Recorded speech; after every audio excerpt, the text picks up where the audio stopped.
tal? Muy buenas tardes, bienvenidos a 8 Magazine. Arrancamos esta tarde de miércoles 2 de febrero y lo vamos a hacer con mucha actualidad, con muchas novedades. Por ejemplo, vamos a hablar de Diario de un cronista atestado, un libro que ha escrito Eduardo Juárez, el cronista de La Granja, contando la mala experiencia que tuvo con el coronavirus, y en unos minutos precisamente va a estar aquí en plató para contarnos, desgranarnos un poquito más ese diario. También vamos a hablar del Holocausto, porque el pasado jueves se conmemoró este día en memoria de las víctimas del Holocausto. Vamos a estar con un experto que nos va a contar toda esa mala experiencia, también toda esa etapa negra que ojalá no hubiese existido en la historia del mundo. Y también, aunque sea miércoles, vamos a hablar del tiempo que nos espera para los próximos días. Vamos a estar con Adrián Escobar para saber pues si vienen o no esas tan deseadas lluvias, y daremos un paseo por el Museo Torreón de Lozoya con una exposición que no se pueden perder. Todo eso será a lo largo del programa de hoy, pero antes, como siempre, ya saben, tenemos que empezar repasando las noticias más destacadas que nos deja la jornada de hoy.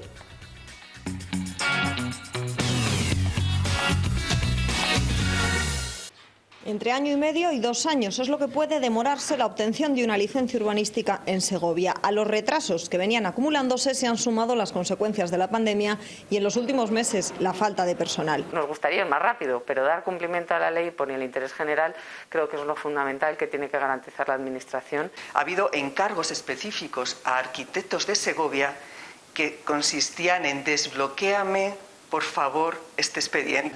Por eso el Colegio de Arquitectos realizará algunos trámites para agilizar los plazos y el trabajo en la concejalía. Un encargo de gestión del que aún faltan concretar las condiciones económicas. Todos los trámites previos de la corrección de deficiencias, diferentes informes que hay que hacer a lo largo del procedimiento, podríamos encargarlos nosotros. Y se evita tener que hacer requerimientos al redactor del proyecto para subsanar ciertas deficiencias. Será temporal hasta que concluya la ejecución de los fondos europeos para rehabilitación y regeneración urbana. Porque al final, quien gestione mejor esos fondos, más dinero se va a llevar. Si nosotros tardamos 1 año y medio en otorgar una licencia o 2 años en otorgar una licencia, ya se ha pasado el plazo de justificación de los fondos. Podemos tener licencias a mayores de rehabilitación de edificios algo más complejas que sí que requieran de licencia, y este apoyo con el colegio posiblemente nos ayude. A lo largo de este mes se incorporarán 2 arquitectos a las plazas vacantes. Se estudia ahora la contratación temporal de un tercero. El Parlamento Europeo estudia si advertir del peligro del alcohol a través del etiquetado. La parte más perjudicial del consumo de alcohol masivo está relacionada gráficamente con una botella de vino, y eso no es así. Realmente se consume muchísimo destilado en España y la mayoría de los problemas derivados del alcoholismo no están relacionados con el vino, sino con destilados, que son productos mucho más agresivos. Que el alcohol es perjudicial para la salud es una evidencia, pero el problema viene cuando en el borrador de este proyecto no se hace distinción en función a los grados de alcohol que pueda tener una bebida u otra. Se publican estudios sobre el consumo de alcohol, que generalmente está aplicado desde destilado, y muchas veces aparece una copa de vino. Las denominaciones de origen quieren que se replantee esta propuesta. Alimento natural, que forma parte de la dieta mediterránea, insisto, y que no podemos contemplarlo como un producto, un alimento nocivo para la salud. Creen que supondría un daño reputacional a uno de los productos que más sale de nuestras fronteras. Necesitamos exportar para hacer marca, y necesitamos también que la gente no perciba el vino como algo peligroso, sino como un alimento más y nada perjudicial. En 2020, España fue el segundo exportador de vino del mundo. Balonmano Nava Vivero Serol afronta esta noche en León ante Ademar una eliminatoria histórica que puede llevarle a la final a 8 de la Copa del Rey. Bueno, es hacer historia, nunca ha estado en la final 8 el club, ¿no? Lógicamente nosotros tenemos muchas ganas de estar, pero sabemos que tenemos un rival potente, un rival fuerte, que va a ser complicado. Vamos a tratar por todos los medios de estar, pero bueno, hay que hacer 2 buenos partidos. Después de estar parados más de 2 meses, es difícil saber en qué momento llegan ambos equipos. Lo que está muy claro es que será una eliminatoria igualada que Zupo quiere que se decida en Nava dentro de una semana. Hay que tratar por todos los medios que se decida la eliminatoria en Nava. Puedes perder 3-4 goles, puedes ganar aquí, puedes ganar de 1 o de 2, te pueden ganar. Entonces, bueno, yo creo que hace que mantener vivo la eliminatoria para jugarse el pase a la final 8 en Nava, eso es lo importante, ¿no? Además está completando su peor temporada de los últimos años, pero siempre es un rival muy peligroso. Típico además de Manolo Cadenas, no vamos a sorprendernos por eso, porque la dinámica de ese equipo en su pista es de iniciar los partidos muy fuerte para sacar diferencias, correr muchísimo y bueno, pues tratar por todos los medios de sacar diferencia cuanto antes. Prokop y Smetanka son las bajas de Balonmano Nava para este partido.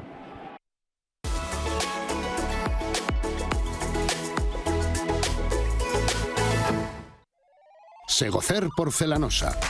Azulejos, pavimentos, sanitarios, grifería, accesorios, mamparas y muebles de baño. No se equivoque, tenemos precios adaptados a cualquier presupuesto con la calidad que nos caracteriza. Pregunte sin compromiso, financiamos su proyecto. Le invitamos a visitar nuestra amplia exposición y a disfrutar ahora de nuestras promociones especiales en azulejos, pavimentos y muebles de baño en nuestra gran zona outlet.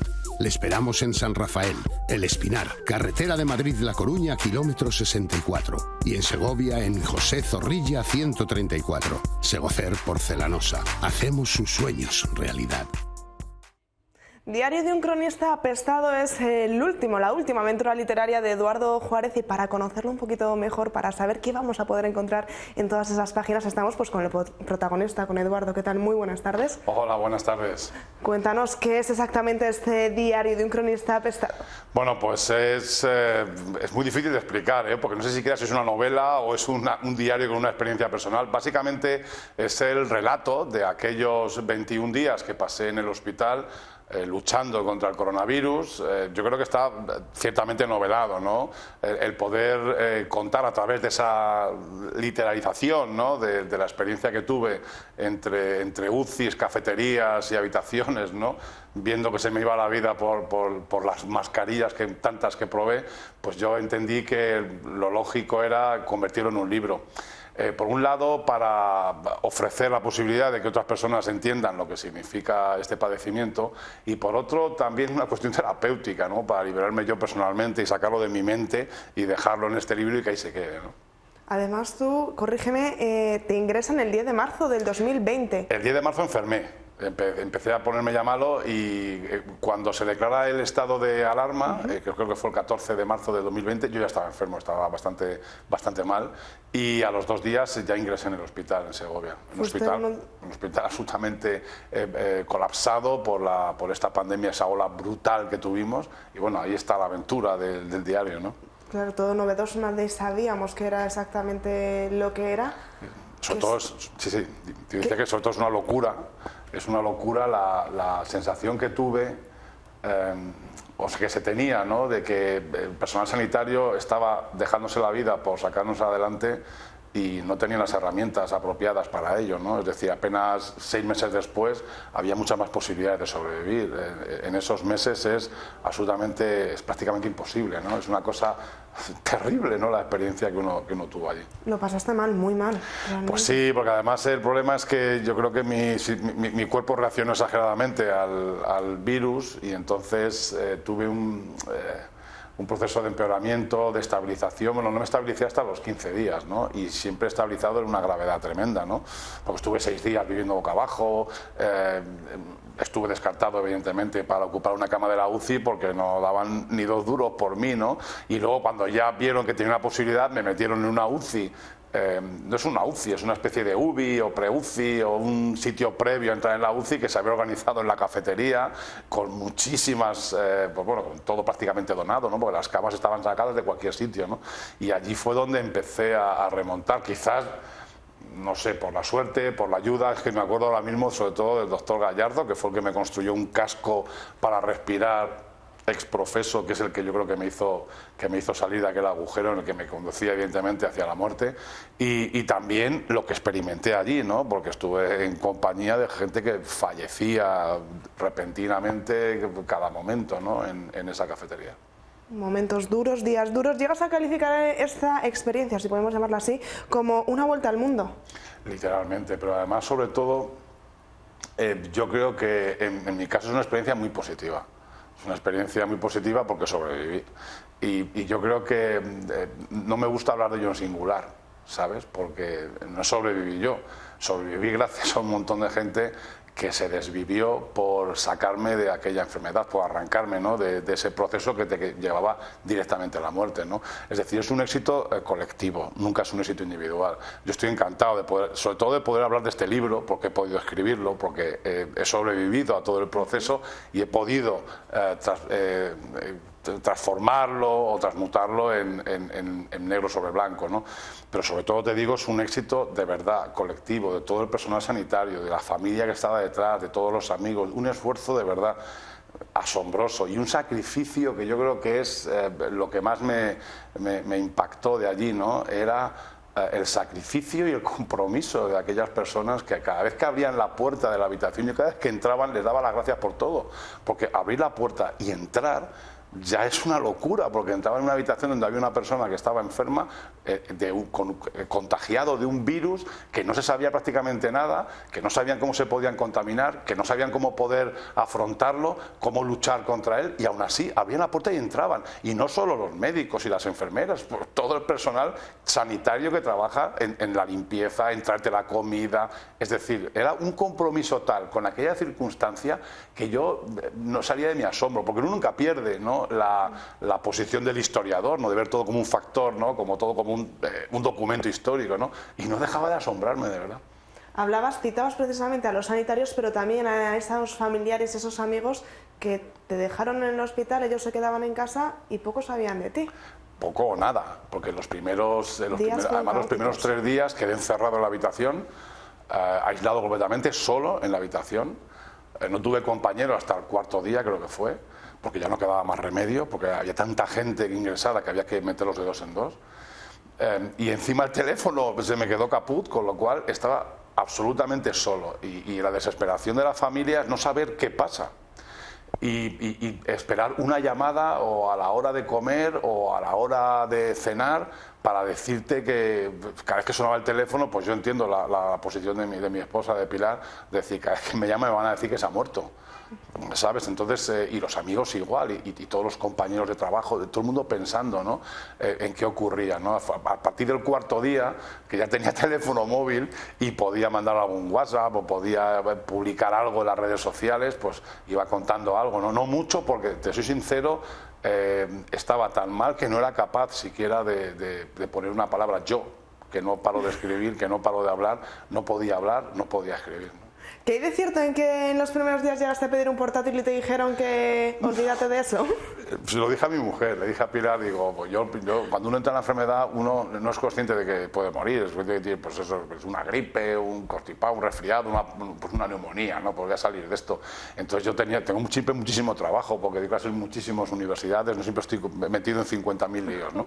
Entonces la idea era, pues mándame el ordenador, digo, para que pueda trabajar, porque estoy solo aquí, todo el día sentado aquí, porque ponerme a trabajar. Y dijo, no, que me han dicho que lo que entre contigo no va a salir. Es decir, la ropa, todo lo van a quemar y lo van a destruir, porque no saben realmente cómo se transmite a fondo la enfermedad, ¿no? Entonces, todo lo que entre contigo no va a salir. Yo, pero madre mía de mi vida, va a salir en pelotas del hospital, si salgo, claro, que uno ya llega un momento al 4.º o 5.º día que piensas, de aquí no sales, ¿no? Pero te tienes que concentrar en aquello, ¿no? Pero sí es verdad que me dijeron que si entraba el ordenador no iba a salir. ¿Te ha servido para soltar un poquito ese lastre, ese peso mental que supuso toda esta enfermedad? ¿Podemos sacar conclusiones? ¿Puede servir también para concienciar de que se trata de una enfermedad realmente grave? Que todavía hay gente que parece que 2 años después sigue pues no queriéndose vacunar, desconfiando de toda la información. ¿Sirve un poquito? Yo creo que evidentemente aquellos que están en esa posición, yo siempre tengo la conclusión de que la estupidez humana es infinita.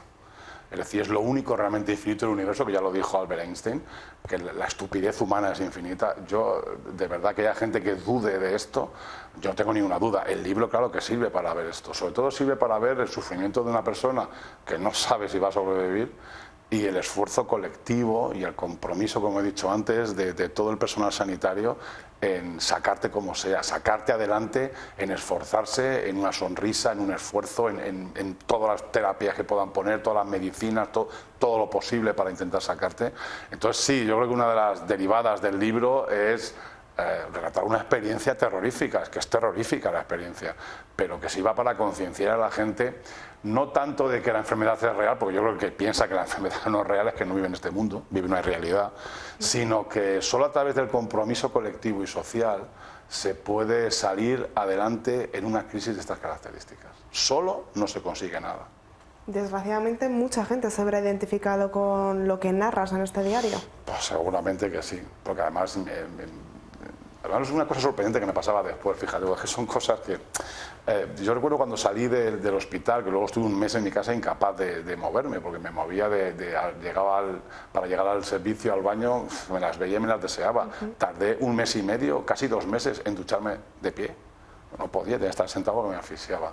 Y cuando empecé a salir y a caminar por la granja, pues empecé a caminar pues a partir de mediados de mayo ya.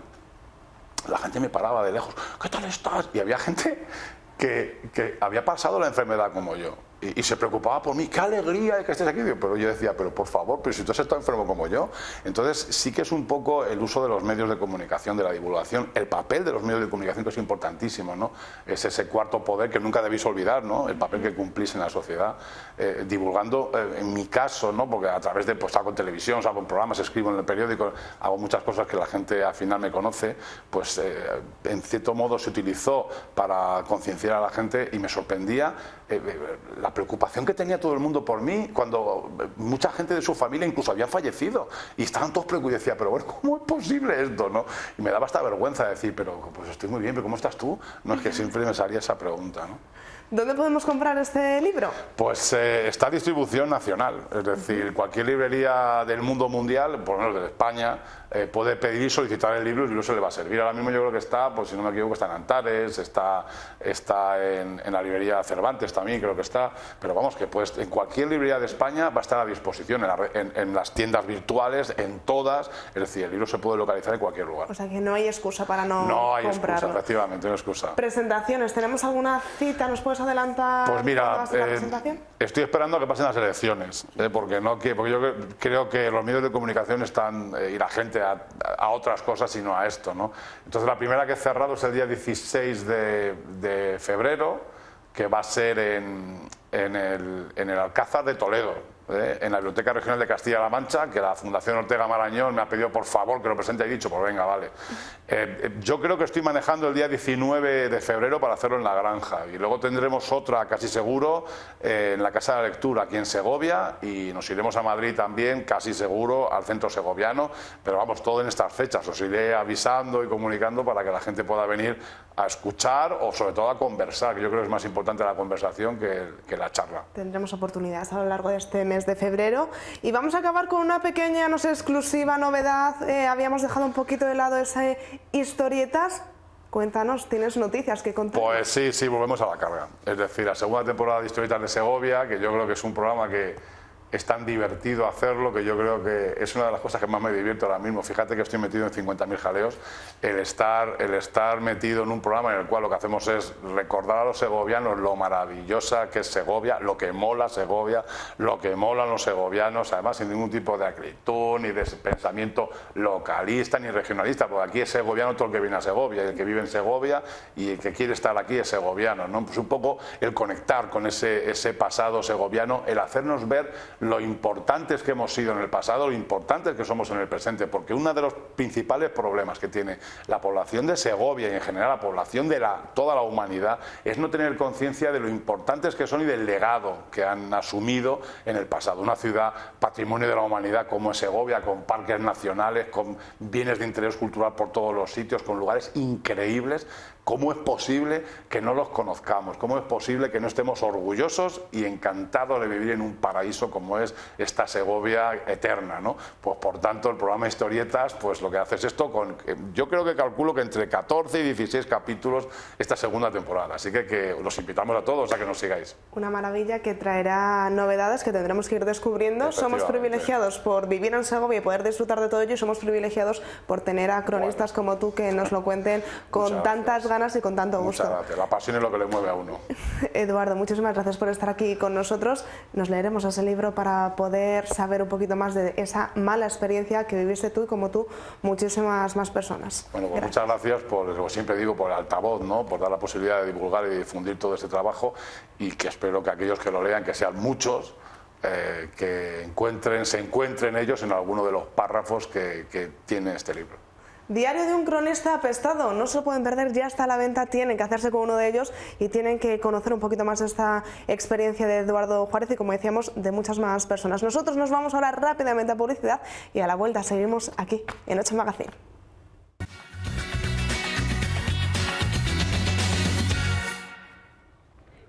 El pasado 27 de enero fue el Día Mundial en recuerdo a las víctimas del Holocausto, una parte negra de la historia mundial que ahora tenemos que rendir homenaje sobre todo a esas víctimas que de forma injusta, de forma muy cruel perdieron su vida. Para hablar acerca de este día, de esta conmemoración, de este hecho, como decíamos, tan negro de la historia mundial, estamos precisamente con el profesor e historiador Santiago Vega. ¿Qué tal? Muy buenas tardes. Hola, buenas tardes, ¿qué tal? Decíamos, una parte de la historia mundial negra que ojalá nunca hubiese ocurrido y en la que murieron miles de personas de forma injusta y cruel.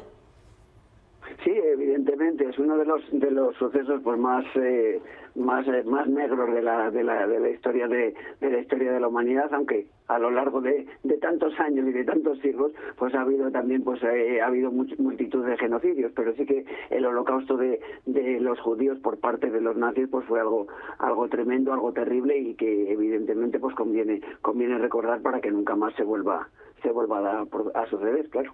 Se cumplen 77 años de la liberación.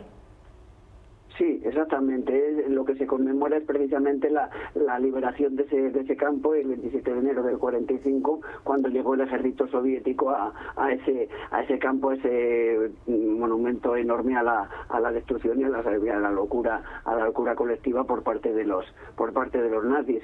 Sí que hay que tener en cuenta un pequeño o algunos detalles que al menos los historiadores nos gusta incidir. Esa persecución, ese intento de exterminio de los nazis respecto a los judíos es como el último escalón de una secuencia, de un camino que se había iniciado en 1933, cuando Hitler llega al poder. Rápidamente inicia sus medidas contra el pueblo judío, contra los judíos que eran alemanes, contra sus propios ciudadanos alemanes que llevaban muchas generaciones ya viviendo en Alemania, y bueno, pues poco a poco fueron tomando medidas para irles apartando, para irles segregando, prohibiéndoles que se casaran con otras familias alemanas, prohibiéndoles ejercer sus múltiples profesiones, ya fueran abogados, médicos, músicos o cualquier otra profesión, o sus negocios que podían tener. Como poco a poco eso se va incrementando, se les va obligando a tener el distintivo, y como luego pues ya se les va introduciendo en los campos de concentración, primero de concentración, al igual que sí que también conviene tener en cuenta que los nazis no solo encarcelan, no solo persiguen a los judíos, sino que también encarcelan y persiguen a todos los adversarios políticos, porque desde el año 33 empiezan a encarcelar a personas de otras ideologías, demócratas, de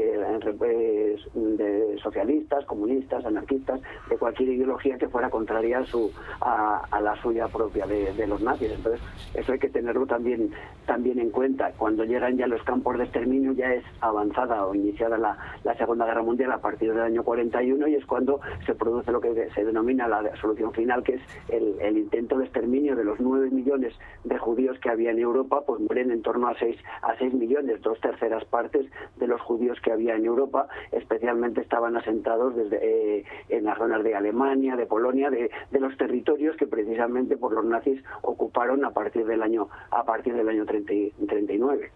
Nos decías precisamente esa cifra. Es difícil calcular cuántas personas murieron. Se calcula que en torno a 5 o 6 millones. Otro dato terrorífico es que más de 1 millón de ellos eran menores de 14 años. Y también hay cifras, hay datos, hay documentación de que entre ellos había segovianos. Sí, bueno, eso es la segunda parte. Por un lado está ese intento de holocausto, ese intento de exterminio por razón de raza, de odio hacia esa minoría de los judíos, que también conviene, hago un paréntesis que creo que también es necesario, el pueblo judío a lo largo de la historia ha sufrido persecución, pues desde la Edad Media hubo persecución, hubo pogromos, esas persecuciones, esas masacres, matanzas de judíos que se producían periódicamente en los reinos, en los territorios de Europa, fundamentalmente de Europa Occidental, incluso aquí también en Castilla y Aragón. En el 1391 hubo unas masacres brutales con miles y miles de víctimas, de judíos muertos, de familias enteras masacradas en Toledo, en Sevilla, las juderías de Sevilla, de Córdoba, incluso de Barcelona, de distintas ciudades. Ha habido persecuciones y de hecho, pues todos recordamos que en 1492 fueron expulsados los judíos. Los judíos fueron expulsados de los distintos reinos, de los distintos estados de Europa Occidental, y por eso emigraron gran parte de ellos pues a la Europa Oriental, a la zona de Polonia, a Rusia, donde estaban asentados mayoritariamente en el siglo XX. Pero esas persecuciones las han padecido incluso en la época contemporánea también, a lo largo del siglo XIX y comienzos del siglo XX, en distintos países. Ese antisemitismo pues ha sido algo que ha sido muy habitual y muy, digamos, perenne a lo largo del tiempo, esa persecución. Eso va por un lado, que conviene también tenerlo en cuenta, que otros pueblos, otros países hicieron esas persecuciones y habían hecho pogromos, aunque no tan brutales o no tan salvajes como el del nazismo, obviamente. Por otro lado, tenemos que en los campos nazis hubo millones de presos, millones de encarcelados, y entre ellos los judíos pues eran una de las minorías más importantes, pero hubo millones de soldados soviéticos y de civiles soviéticos, millones de soviéticos que murieron en esos campos nazis. Hubo cientos de miles de gitanos que fueron masacrados también en los campos nazis.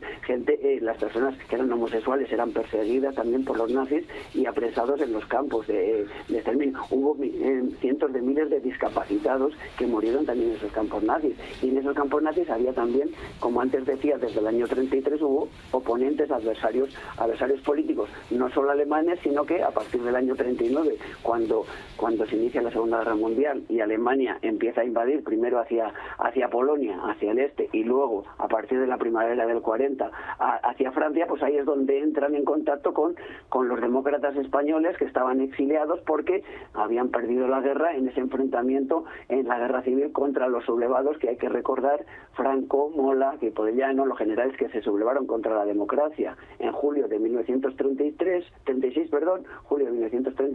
fueron ayudados desde el inicio del conflicto, fueron ayudados por Hitler y por Mussolini. Y hay que tener en cuenta que sin esa ayuda de Hitler y Mussolini, de las potencias fascistas de Alemania y de Italia, pues hubiera sido difícil que los sublevados contra la democracia, que era la Segunda República, pues es difícil que hubieran ganado la guerra. A partir del año 39, vuelvo a recordar, esos exiliados, esos demócratas españoles que están en los campos de refugiados de Francia, del sur de Francia, muchos de ellos pues se ofrecen voluntarios para, una vez que ha llegado la invasión de los nazis en mayo-junio del 40, se organizan, el ejército francés, se organizan en las milicias, se van a organizar en la guerrilla, en la resistencia francesa, para luchar contra el nazismo, contra el fascismo, igual que habían luchado durante los 3 años de nuestra guerra.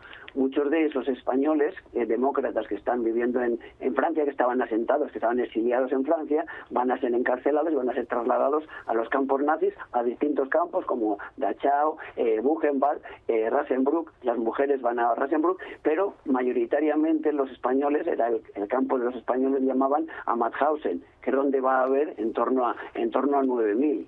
Se habla en cifras en torno a 15.000 de todos los, digamos, en el conjunto de los campos nazis, pero el campo de los españoles, que así denominaban, era Mauthausen, donde va a haber en torno a 9.000. De esos 9.000 mueren en torno a 4.400, y de ellos son 12 los que nos afectan más directamente, que son los segovianos. De ellos 9 mueren en Mauthausen y 3 en otros campos. A coalición de todo esto, tienes publicado un libro que también hace referencia a una de las etapas negras de la historia, como se titula el libro Tras las rejas franquistas. Cuéntanos qué podemos encontrar en esa publicación, en ese libro. Sí, Bueno, pues ese libro conté con la valiosísima colaboración de mi compañero y amigo Juan Carlos García Funes, que es profesor de la Universidad Pública de Navarra. Ese libro se hizo en 2008 y era como una especie de segunda parte de profundización de lo que fue mi tesis doctoral, que había presentado en 2003 en la Universidad Complutense, que era todas las formas, todas las manifestaciones de la violencia o de la represión franquista en la provincia de Segovia, ya fuera pues la depuración de los empleados públicos, de los funcionarios, de los maestros o de los empleados de la Diputación Provincial o de los ayuntamientos, ya fueran los asesinatos, los fusilamientos, o ya fueran las cárceles. Ese aspecto de las cárceles es lo que profundicé en 2008 con la gran ayuda de Juan Carlos García Funes, y a partir de ahí pues profundicé en testimonios que ya tenía previos y tuvimos la suerte, una subvención del Ministerio de la Presidencia al Foro por la Memoria de Segovia, para que hiciéramos testimonios, con lo que hicimos un documental tras las rejas franquistas, que es un documental podríamos decir con pocos medios y con pocos recursos, pero tiene el aliciente importante de que participan 8 personas, 8 segovianas y segovianos que estuvieron presos y que cuentan su testimonio directamente a la Cámara, y yo creo que eso es tremendamente humano y tremendamente importante. Y en el libro pues recogimos los 2.874 presos que habíamos identificado con nombres y apellidos, que se pueden consultar en ese listado, además de las vivencias de la vida cotidiana, de lo que padecían, de lo que sufrían y también de lo que luchaban, porque en la cárcel era un espacio más de lucha contra la dictadura. La dictadura en Segovia se inicia la mañana de la sublevación, que es el 19 de julio de 1936. A partir de ahí en Segovia hay dictadura, y los que se oponen, los que resisten, los que se enfrentan a esa dictadura, pues muchos de ellos van a ser encarcelados, otros van a ser fusilados, hay otros que les quitan el puesto de trabajo o que les quitan los bienes. Eso es lo que hemos trabajado. Santiago, muchísimas gracias por atendernos, muchísimas gracias por esta pequeña clase de historia que nos acabas de dar en estos minutos. Gracias. Encantado, hasta cuando queráis. Muchas gracias. Nosotros vamos a seguir con más cosas. Importante recordar precisamente esa parte del pasado. A la vuelta, seguimos aquí en 8 Magazine.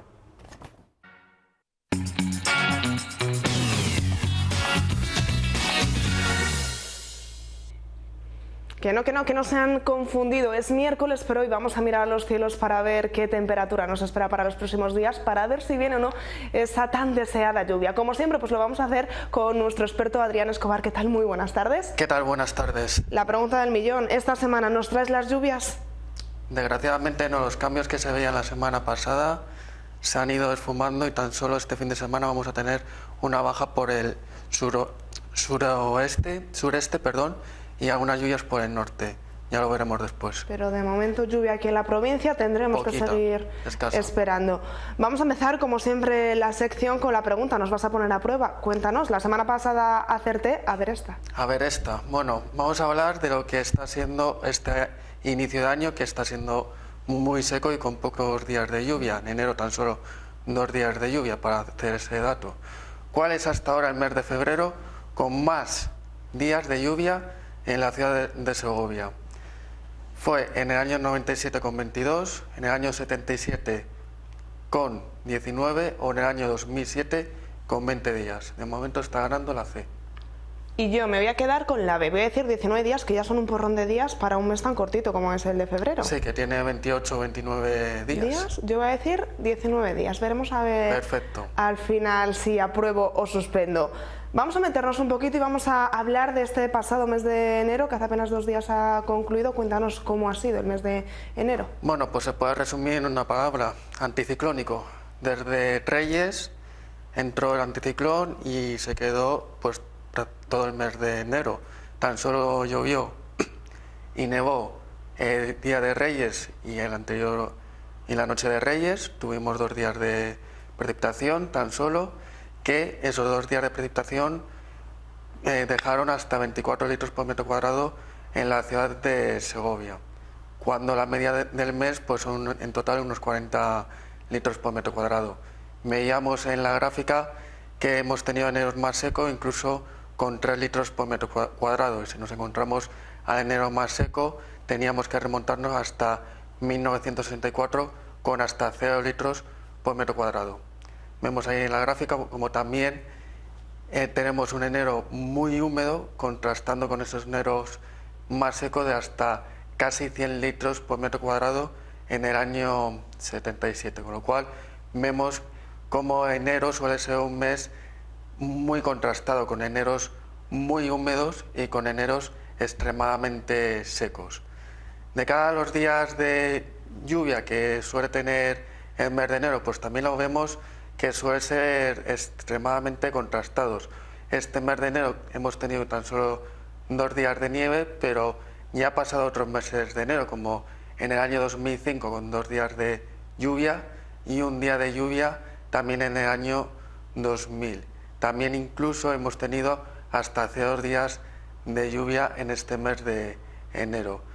Totalmente contrastado con ese enero del año 2017, por ejemplo, para no irnos muy lejos, con hasta 18-17 días de lluvia. Como ves, es un enero, suele ser muy contrastado, y que sea de media lo normal, en torno a los 40 litros por metro cuadrado, eso suele ser incluso menos normal que tengamos eneros con más días de lluvia, incluso muy húmedos, y también con eneros muy secos como este que hemos dejado atrás.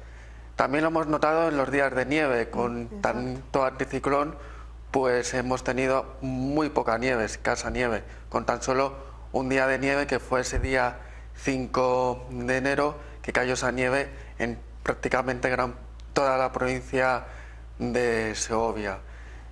¿Qué eneros con pocos días de nieve hemos tenido? Pues como vemos en la gráfica, 2016 también tuvimos un día de nieve, 2008 con un día de nieve, o 2014 también con un día de nieve.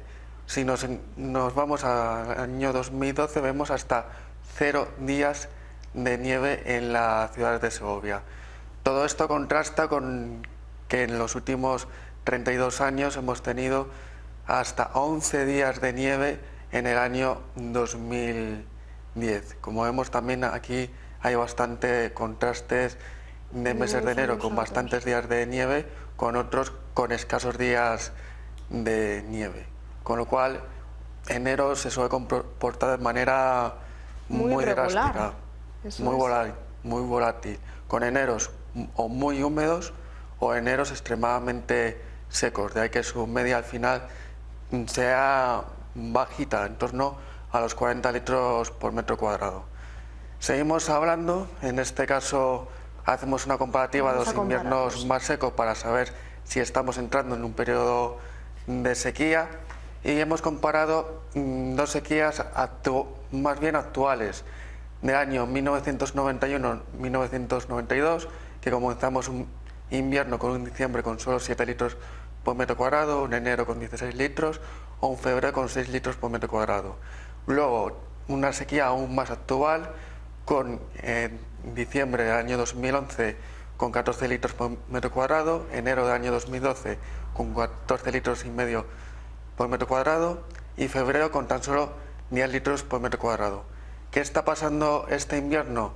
Pues hemos tenido un diciembre con tan solo 30,8 litros por metro cuadrado o un enero con 24 litros por metro cuadrado. Cabe decir que estos 24 litros por metro cuadrado, como hemos visto antes, con tan solo 2 días de precipitación. El resto del mes de enero no ha caído nada, y vemos que las reservas de nieve en la sierra son más bien escasas, con tan solo en la zona de Peñalara y escasamente 4 centímetros de nieve, y la mayoría en forma casi helado, con lo cual poquitas reservas de nieve para afrontar la primavera, con esas reservas de agua en la sierra que prácticamente no tenemos. Veíamos precisamente esta comparativa. Estamos en el 2021-2022, vemos como sí que ha habido más precipitaciones que en los otros años, pero aún así son cifras muy bajas, preocupantes. Son muy bajas, y como he comentado, con tan solo caídas en 2 días de precipitación. Y como he comentado, lo más preocupante es que la nieve apenas hay en la sierra de Guadarrama. Veíamos esta comparativa de inviernos. Vamos a comparar también esos meses de enero. Sí, vamos a comparar esos meses de enero, porque casualmente, tirando de hemeroteca y de archivo, he encontrado un mes de enero que se asemeja a lo que hemos tenido este mes de enero. y ese mes de enero es del año 1989. Ese mes de enero de 89 tuvimos también solamente 2 días de nieve, por aquel entonces, solo 2 días de lluvia y por aquel entonces 0 días de nieve. ¿Por qué? Porque ese mes de enero, a mitad del mes, vino una baja por el suroeste y trajo esa precipitación, pero no trajo aire frío, con lo cual no nevó en la ciudad de Segovia. Y tan solo tuvimos 7,4 litros de precipitación por aquel entonces. Y la temperatura media vemos que es de 5,1 grados, muy idéntica a la que hemos tenido este año. ¿Y por qué? Porque también ese mes de enero de año 1989 comenzó con una dorsal muy potente en la península ibérica, al igual que este año, que si recordarás antes de esas nevadas de Reyes tuvimos hasta 20 grados en la ciudad de Segovia. Luego en ese año 89 también a mitad de mes llegó esa baja que he comentado que dejó esa precipitación, y luego a finales de mes, a partir del 15, volvió el anticiclón y no se fue hasta bien entrado el mes de febrero, incluso marzo, que también fue muy seco. Y ese año, para un dato, no llegó un carrusel de borrascas continuas a España hasta el mes de abril. Veremos si este año no se repite la situación. He de decir que aunque tengamos un mes de febrero seco, sí que pueden venir a una borrasca por el oeste y dejarnos precipitación. Ese año 89 también pasó. Concluimos con esta gráfica del mes de febrero para hacernos una idea que también febrero suele ser muy volátil, ya que tenemos una media de tan solo 30 litros por metro cuadrado, y vemos que hemos tenido también febreros muy secos, y sin irnos más lejos tenemos ese récord de escasa precipitación en el mes de febrero de año 2020 con tan solo 1,4 litros por metro cuadrado. Y en cambio en el año 2021 tenemos el mes de febrero más húmedo de estos últimos años con hasta 76 litros por metro cuadrado. Este mes de febrero veremos, pero la cosa no pinta muy allá. No pinta muy húmeda de momento lo que nos espera para los próximos 26 días de este mes de febrero. Vamos a meternos ya de lleno, si te parece, a conocer un poco la previsión para los próximos días, para conocer qué nos espera desde mañana jueves y hasta el próximo domingo. Sí, mañana jueves va a ser una situación muy parecida al de hoy. Lo único que si hoy miércoles hemos tenido máximas muy primaverales, con máximas en torno a 17 grados en la ciudad de Segovia, incluso en puntos de la meseta han alcanzado los 20 grados. Para mañana jueves se espera que esas temperaturas máximas desciendan ligeramente. Esa va a ser el único cambio, porque los cielos van a seguir totalmente despejados. Para el viernes, pues la novedad es que la nubosidad aumente de cara sobre todo a partir del mediodía y la tarde. Aumente desde el sur hasta el norte de la provincia de Segovia, y por la tarde tengamos intervalos nubosos a cielos cubiertos en la provincia de Segovia, cielos algo más abiertos en la zona norte de la provincia, en principio sin precipitaciones. Las temperaturas, tanto máximas sobre todo, van a descender ligeramente debido a esa cobertura nubosa, con máximas en torno a 12 grados en la ciudad de Segovia, 14 en Cuéllar o 13 en Sepúlveda, y mínimas casi sin heladas en la provincia de Segovia, con tan solo reducidas a la Campiña y a los Pinares de la provincia de Segovia, 1 grado bajo cero en Cuéllar o 2 grados bajo cero en Coca. En el resto, como vemos en la zona de la sierra, tendremos mínimas positivos, con 3 grados positivos en Segovia, 1 positivo en la zona de la Granja. Vientos flojos de componente sur-suroeste. De cada jornada de sábado lo que notaremos será más nubosidad en la primera mitad del día. Incluso no se descarta a una precipitación débil en la zona sur de la provincia de Segovia, más probable en la zona de San Rafael. Vamos, sería poquita cosa, remitiendo de cara a partir del mediodía. De cara a la segunda mitad del día, incluso tendremos menos nubosidad en la zona norte de la meseta segoviana.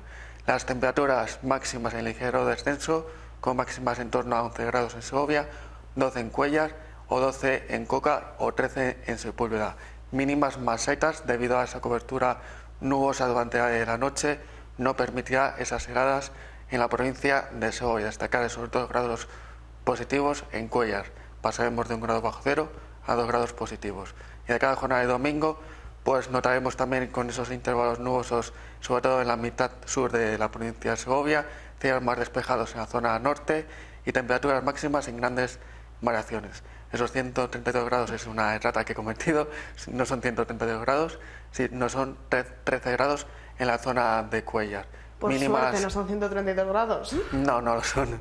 Mínimas inheladas en toda la provincia de Segovia, con 3 grados positivos en la zona de Segovia. Fin de semana de nuevo cálido, con temperaturas agradables para este inicio del mes de febrero. Ni rastro, salvo ese sábado por la mañana, a ver si en la zona de sur nos dejan algunas precipitaciones, pero de momento no, escasas precipitaciones. Seguimos con este tiempo anticiclónico que solamente el sábado nos va a dejar más lluvias en la zona sureste de la península porque se entra una baja por allí, más lluvias también en la zona del Cantábrico, pero en el resto poquita cosa. Nos rozará esa baja por el sur de la provincia de Segovia que nos pueden dejar algunas gotas y poquito más. ¿Nos tenemos que empezar a preocupar? Poco a poco. Sí que... Aunque los embalses de la provincia de Segovia sí que están en buena situación, están de media en torno al 60%, somos de las mejores provincias a nivel de España, pero si no llueve en febrero, no llueve en marzo y sobre todo no nieva, y si de cara a primavera no llegan esas borrascas tan ansiadas, nos deberíamos de preocupar a partir del mes de mayo. Bueno, pues vamos a ir cruzando de momento poco a poco los dedos y vamos a acabar la sección con las fotografías que ustedes envían a Adrián, y Adrián se encarga pues de hacer una pequeña selección y traérnoslas hasta aquí, hasta el Plado. Bueno, pues comenzamos precisamente desde Cuéllar con estos cielos azules, donde allí la noticia han sido esas temperaturas mínimas que han sido muy bajas estos días atrás. En imagen que nos enviaba Elena Pedredo del atardecer. Seguimos hablando, en este caso, como siempre, viajamos fuera de nuestra provincia para conocer el tiempo en Castilla y León. Seguimos hablando con la siguiente foto, imagen que nos enviaba Ana María con este sol que este fin de semana hemos tenido un poco de calima y nos dejaba ver incluso esas manchas solares. Imagen que nos enviaba Ana María desde Cantalpino. Seguimos en este caso en la provincia de Zamora con esta imagen también de cielos despejados, reflejados en la laguna que nos enviaba José Miguel de Uña, y terminamos en este caso en Galicia con estos intervalos nubosos que allí también está sufriendo esta sequía, que llevan bastante tiempo sin llover, imagen que nos envía Juan Lorenzo desde la provincia de A Coruña. Pues fotografías preciosas, pero yo ya quiero nieve. Yo ya quiero fotografías con nieve o con lluvia. Nieve, con lluvia y con más nubes. Sería muy buena noticia. Pues serían buenas noticias, y no sé si nos vas a dar buenas o malas noticias, el aprobado o el suspenso del día. Lanzábamos una pregunta al principio de la sección, hora de resolverla. Bueno, pues tú has aprobado raspadín. Bueno, yo era de buscar el 5, Adrián, con aprobar no bastaba. Porque la respuesta correcta es la C, es 20 días en el año 2007. La segunda respuesta correcta sería 19 en el año 77, pero este récord corresponde a la antigua ubicación. En la nueva se superó ese récord de 19 días en el año 2007 con 20 días de precipitación, casi todo el mes de febrero lloviendo. Se registraron un total de 56 litros por metro cuadrado ese año 2007. ¡Qué barbaridad! 20 días, de 28, 29 días, no sé cómo fue el año 2007, pero 20 días ya son una burrada. Adrián, muchísimas gracias como siempre por estar aquí con nosotros. Te citamos para la semana que viene. Tráenos la lluvia. Esperemos que con mejores noticias. Ojalá sea así. Nosotros nos vamos, no se muevan, a un spot publicitario, porque a la vuelta les propongo un plan que no se pueden perder.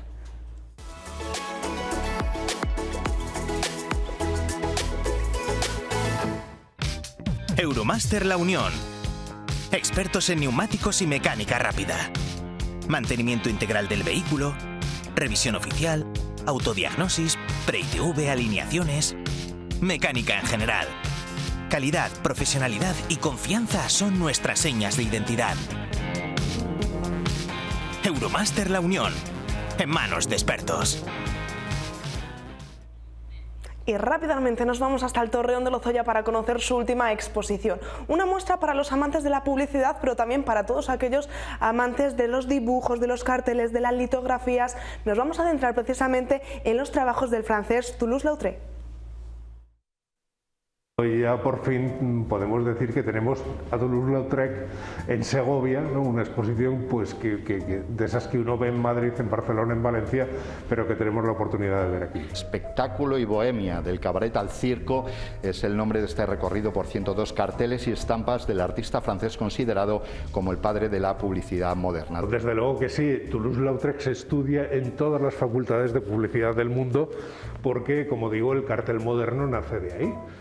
Sí es cierto que el cartel había comenzado o había nacido unos años, pocos años antes de que Toulouse-Lautrec haga su primer cartel en 1893, pero es el que sienta los principios que todavía dominan el cartel moderno y que es la jerarquía entre el texto, la imagen, el mensaje, que es la primacía del objeto que hay que vender. Estamos hablando de publicidad y por tanto de vender un objeto.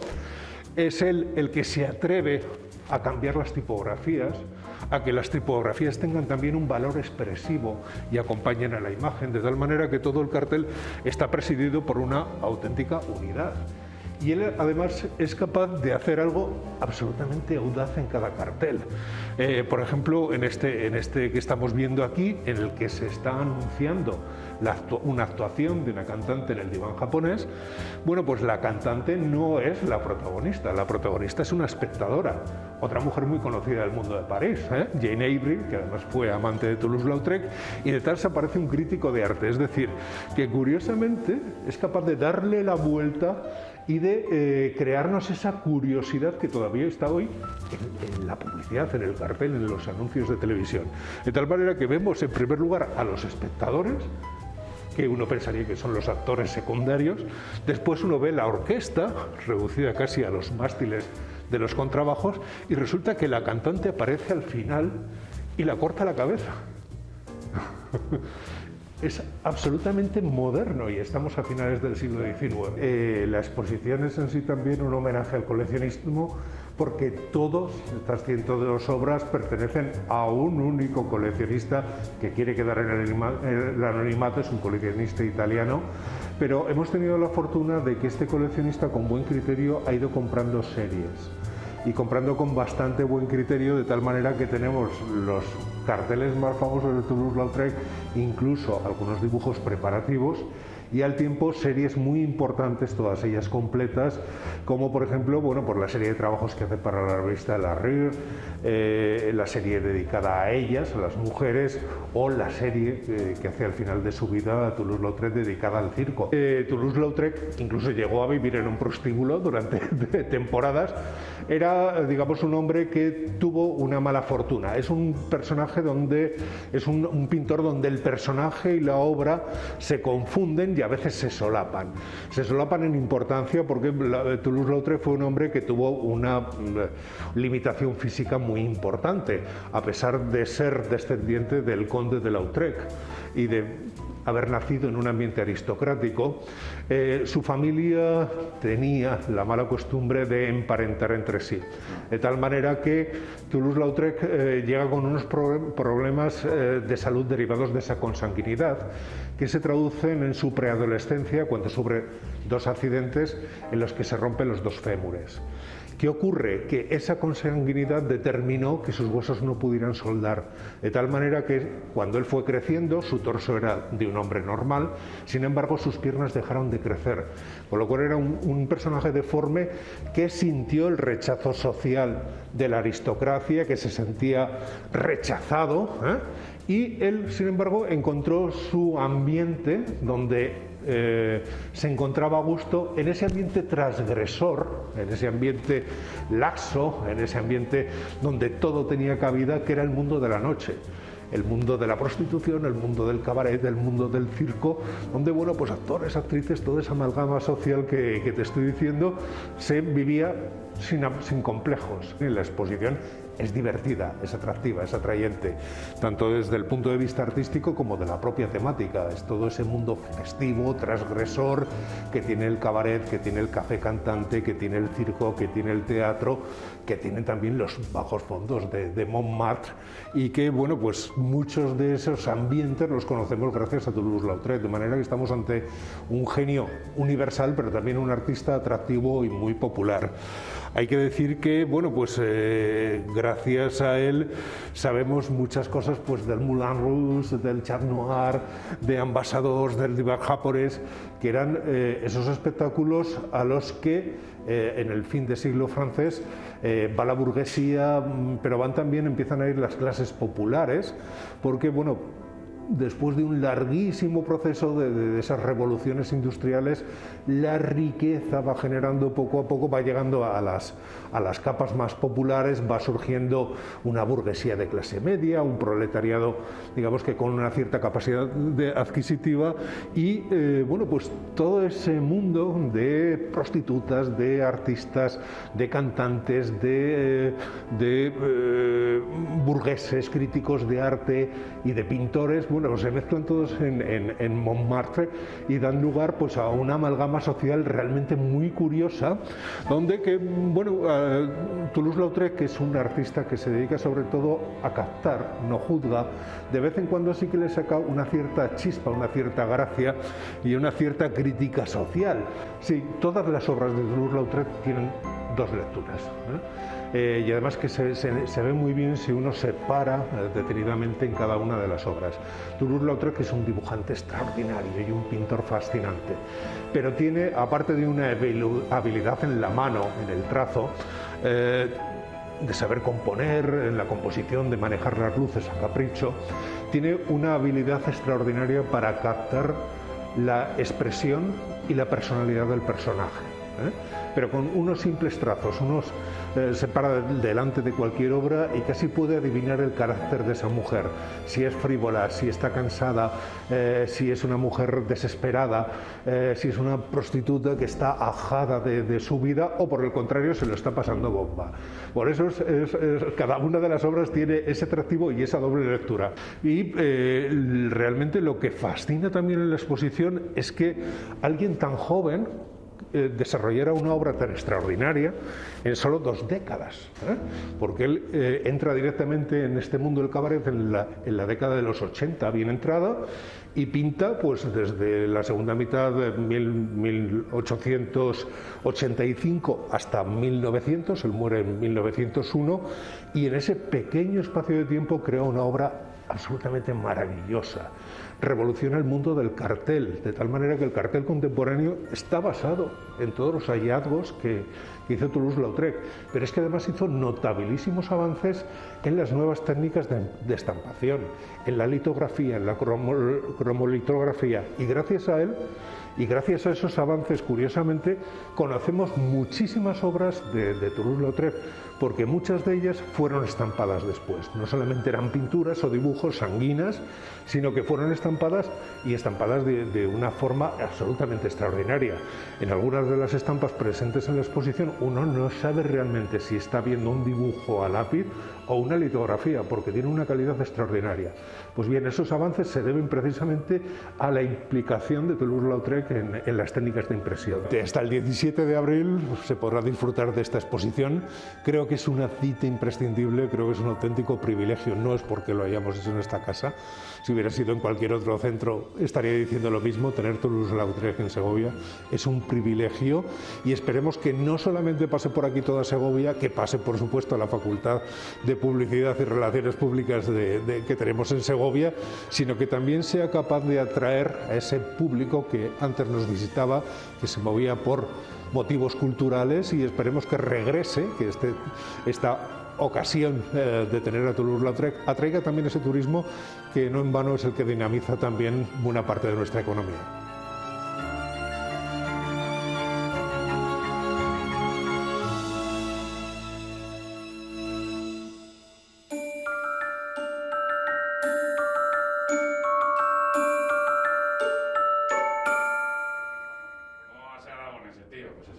Próximo 17 de abril para ir hasta el Torreón de Lozoya y poder